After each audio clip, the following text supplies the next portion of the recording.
দীর্ঘ ৩৩ বছরের রঙিন ক্যারিয়ারে অবশেষে এলো সেই কাঙ্ক্ষিত স্বীকৃতি।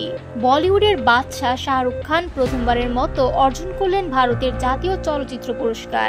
২০২৫ সালের জাতীয় চলচ্চিত্র পুরস্কারে ব্লকবাস্টার সিনেমা জওয়ানে অসামান্য অভিনয়ের জন্য এই সম্মাননা পান কিং খান। ভারতীয় গণমাধ্যমে খবর প্রকাশের পর মুহূর্তেই তা ভাইরাল হয়ে যায়। ভক্তদের উচ্ছ্বাসে সোশ্যাল মিডিয়ায় যেন উথাল পাথাল আনন্দের ঢেউ।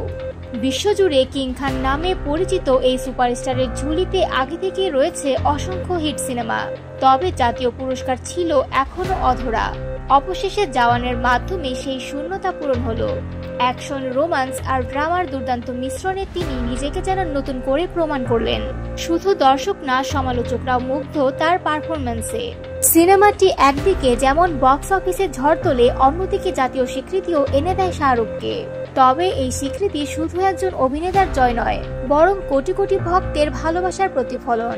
শাহরুখ খানের ক্যারিয়ার কখনোই শুধু সিনেমা অবধি সীমাবদ্ধ ছিল না।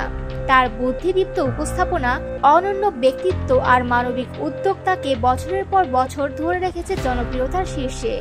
আন্তর্জাতিক পর্যায়েও রয়েছে তার দুটি।